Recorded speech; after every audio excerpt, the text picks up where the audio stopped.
안녕하십니까 여러분. 요즘 매스컴에서 비서라는 단어가 많이 쓰이고 있습니다. 예, 그 서양의 그 세크리터리, 이것도 비서라고 번역이 되어 있죠. 그런데 이 비서라는 두 글자는 동양에서는 아주 오랜 역사를 가진 단어입니다. 아주 오래된 역사. 그래서 고대에는 이게 비서라는 건 되게 어떤 뜻이냐면 글자 그대로 비밀 비자에다가 문서 서자이기 때문에 아주 그 정권의 최상층부에서 비밀스러운 문서를 다루는, 그러니까 국가 기밀 서류를 다루는 이 행정부서를 비서성 혹은 뭐 이렇게 비서라고 얘기를 했었죠. 비서관이라든지 이렇게 얘기했죠. 그리고 그 당시에도 역시 정보가 아주 중요하기 때문에 아주 각 지역의 이런 생산물이라든지 이런 것을 전부 조사한 그런 것도 비서라고 할 수 있었죠.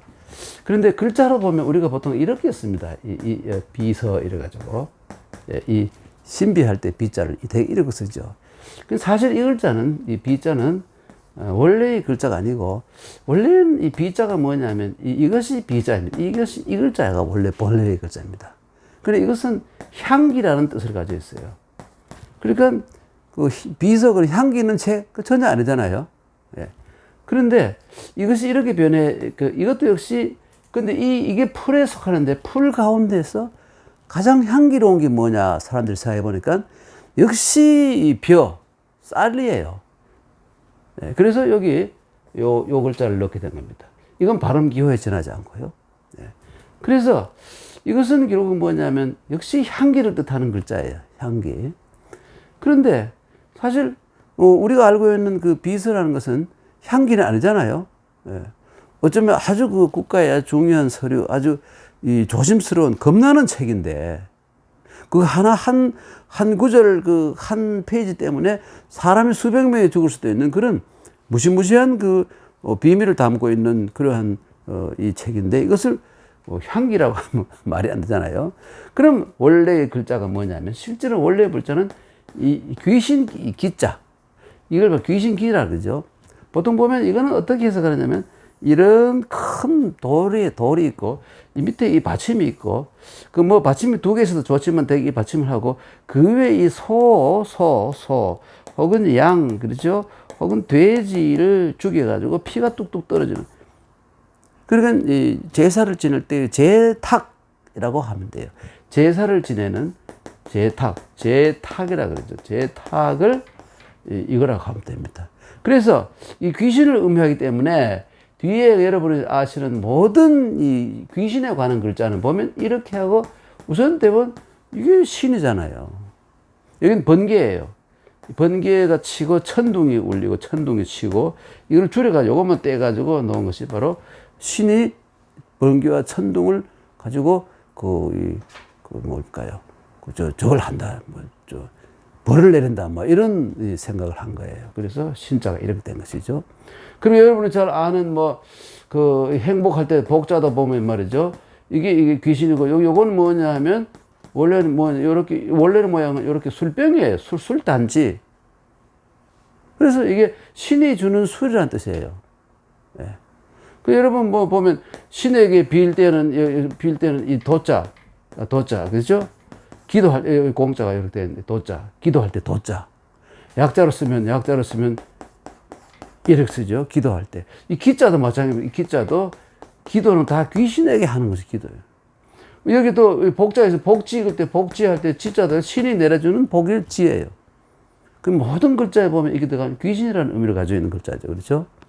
그런데 그 비서할 때는 당연히 신비하다 이런 뜻을 쓰기 때문에 이 글자 이렇게 해놔, 이거는 마찬가지예요. 똑같은 글자입니다. 이렇게 하고 난 다음에 여기 발음 기호 이렇게 넣어야 이게 바로 비서의 비자인 것입니다. 그런데 지금 우리가 이걸 쓰는 것은 뭐냐면 발음이 똑같은 글자라서 가차해서 원래 이 글자가 있는데 그냥 막 통용해서 쓰다 보니 이걸 더 많이 쓰는 것 같아요. 예, 그래서 이런 현상이 생긴 겁니다. 그러나 사실 이게 존재하고 있기 때문에 이걸 써야 옳죠. 비서할 때. 그 다음에 이제 서자를 보면 이게 뭐냐, 어떤 사람은 여기 뭐, 이 벼루의 벼루 옛날에 이 벼루다 이렇게 주장하는 사람들이지만 대부분 사람들은 뭐냐면 이것이, 이렇게 우선 이걸 봅시다. 이것이 뭐냐면 어떤 기물 그래가지고, 기물.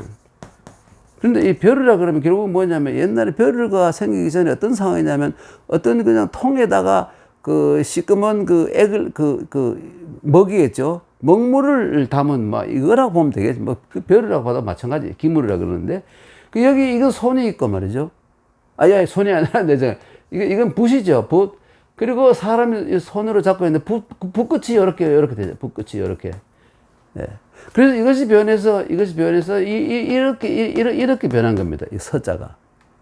근데 뒤에는 이 글자가 어떤 사람들이 또 이 글자를 이 의미를 이게 벼루의 원형이라는 걸 잘 모르고 여기에다가 이거 봐도 본율자거든요. 본율자에다가 밑에다가 이 자자를 써가지고 여기에서 이 부분이 생략돼 가지고 이렇게 만들어진 글자다 보고 있는데 사실 이건 사실 아니고 이게 원래 모양이 이것을 금방 알 수 있죠.